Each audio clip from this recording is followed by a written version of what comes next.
Fake news, verdade, mano. Tu sofre com essa parada, né? Com fake news, mano. Muito. Ô, me dá meu pod aí, por favor. Cara, fake news faz parte da máquina de assassinar a reputação, né? Sempre foi uma coisa... Eu tenho casos aqui, eu não Falando sei... meia hora dessa porra e o Monarca ainda tá enchendo teu saco Não essa tem problema, cara. Vambora. Posso falar ou tá... Claro, Eu não, quero não, que você você fale. tem- O Igor tá querendo Eu salvar passei o por casamento. algumas fake news, cara, que até hoje, por exemplo, o pessoal acha que eu falei coisa que eu nunca falei. Uma delas é que eu teria chamado uma doadora de leite de vaca. Isso é mentira? Nunca aconteceu na vida. O caso foi o seguinte, cara. Eu tava na Band, no Agora é Tarde, e nos meus monólogos, nos stand-ups, como em qualquer talk show, você procura notícias pra fazer piada. É uma instrução que a gente deixa pros roteiristas, tipo, procura a notícia. Por quê? Quando a notícia está publicada, significa que é pública. Nós não estamos invadindo privacidade de ninguém. Quando alguém tem uma foto e publica, é pública. Sim. Né? Daí vem o nome, publicar público. Então, os roteiristas sempre procuram notícias para fazer piada. E eu sempre instruí a fazer assim, vai lá no Mundo Bizarro. Mundo Bizarro é um site de exageros, de presepadas, que o homem mais gordo do mundo desceu rolando a ribanceira na Escócia, o indiano com o maior bigode do mundo quer entrar no Guinness. O Mundo Bizarro, o nome já diz.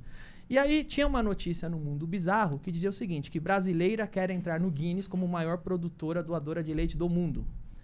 Essa notícia, ela não tinha o viés dramático nem o viés filantropo. E era uma notícia que já estava virando meme. As pessoas estavam comentando essa notícia.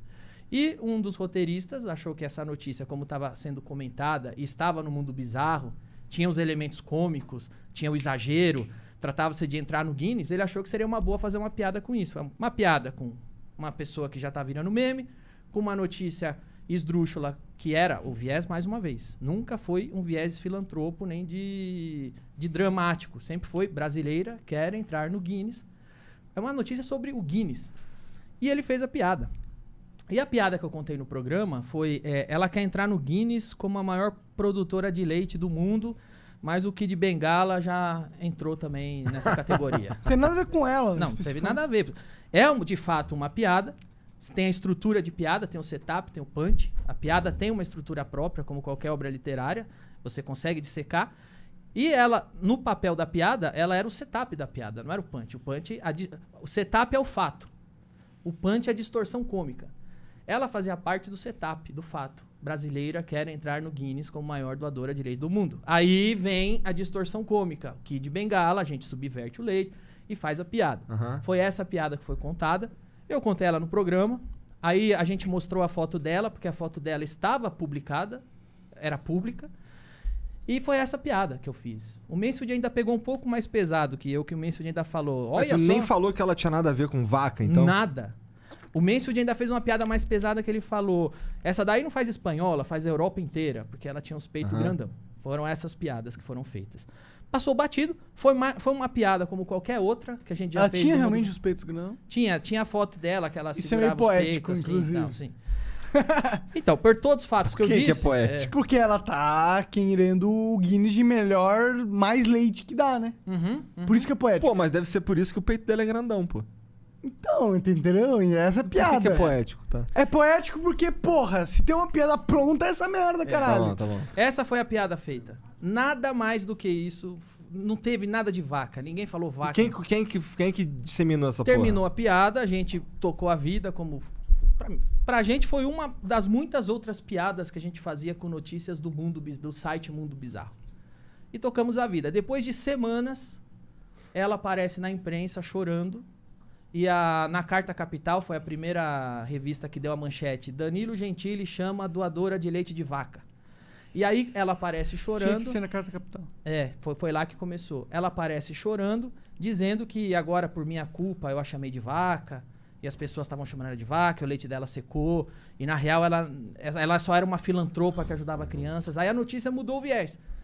Não era mais quer entrar no Guinness, e sim é uma filantropa nordestina, pobre, vítima, que sofreu uma exposição, humilhação, e ela estava chorando, dizendo que eu a chamei de vaca, e aí eu mandava o vídeo, falava, ó, este é o vídeo da piada. Em nenhum momento eu disse vaca, a piada é essa, não é nem com ela, é o Kid Bengala.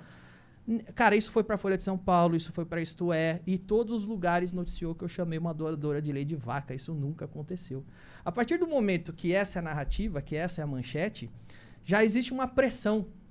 Se eu ganhar esse processo, nossa... O juiz tá fudido. Não, já existe essa pressão que, porra, claro, a história que foi contada é a seguinte.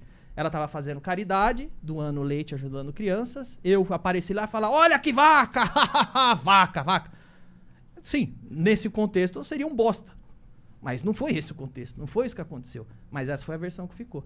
E a gente põe o DVD no processo, eu mando pros jornalistas, tá aqui a piada, não tem vaca. Por que você não faz a manchete? Fez piada com o Kid Bengala, essa é a piada. E virou essa narrativa. Eu tenho muitas outras, cara, que eu já passei. Por exemplo, eu me lembro que eu tinha uma série politicamente incorreta, foi pro ar pela FX em 2014. Eu fazia o papel de um deputado xarope, que só fazia merda, falava merda. E o deputado, de repente, na história, o meu personagem chamava Atílio Pereira, ele vai no Congresso Nacional e ele quer banir tem uma discussão lá para banir o uso da vírgula. A gente zoava muito as coisas idiotas que o deputado ficava discutindo. E aí eu levava um cartaz, e o cartaz estava escrito assim, não sou negro graças a Deus. E eu falava, vejam como a vírgula faz diferença. Se a vírgula estiver aqui, não, vírgula, sou negro graças a Deus. Essa é uma boa frase. O cara tem orgulho de ser negro. Mas se eu tiro a vírgula, olhe como fica uma coisa racista. Não sou negro graças a Deus. Essa era a cena cômica. Os caras tiraram um print onde eu tô do lado do cartaz escrito não sou negro graças a Deus e começaram a passar isso em um monte de ONG de defesa afrodescendente como se fosse eu segurando um cartaz que falando eu não isso. sou negro graças a Deus. Esse dia eu cheguei na minha casa, tava pichado na minha porta. Seu racista, seu não sei o quê. Caralho. Teve uma outra que eu acho que foi a mais grave ainda. Mais grave. Eu tava em Curitiba fechando um patrocínio de um celular brasileiro. E aí fechei o patrocínio, peguei o avião. Quando eu cheguei em São Paulo, os caras, pô, mano, não dá pra te patrocinar, cara. Você fica endossando o estupro da menina do Rio de Janeiro. Lembra uma menina do Rio de Janeiro que foi estuprada em grupo e tava dopada? Ah, lembro. Eu falei, quê? Eu? É. O que você tá falando, velho? Tá aqui. Aí ele me mandou um print. O print era o seguinte, esse print ele passou por todas as etapas da máquina de assassinar a reputação. A menina foi estuprada grupalmente no Rio de Janeiro e eles começaram a assinar a Menezes, Brasil 247, esses blogs que faziam parte de uma esgotosfera, que caiu até, muitos desses caíram na Lava Jato. Eles recebiam, de fato, dinheiro público para assassinar a reputação de inimigo que eles consideravam inimigo do governo. Esses caras foram caçar alguma coisa que eu falava que desse margem para interpretação. Eles foram pegar um tweet meu de 10 anos atrás, que eu tava comentando o Big Brother. Teve um caso no Big Brother que o casal ficou bêbado e transou, e todo mundo tava tirando sarro, e o cara era feio, a mulher era bonita. E eu comentei alguma coisa que foi mais ou menos assim, eu não me lembro, mas era mais ou menos assim. Os cara foi esperto, esperou a mina ficar bêbada, pra achar ele atraente e eles transar. Essa era a tweetada. Eles apagaram a data da tweetada e começaram a divulgar com fakes, igualzinho o gabinete, que a imprensa é tão puta com o gabinete do ódio do Bolsonaro. Quando o gabinete do ódio era do outro lado, a imprensa não se incomodava. Nenhum pipi. Pelo contrário, ainda absorvia o que eles criavam.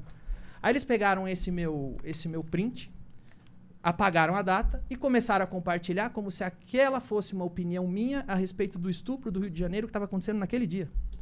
E eu dizia, foi esperto, esperou a menina ficar bêbada pra transar com ela. Como se eu estivesse falando da menina dopada que foi estupra grupalmente.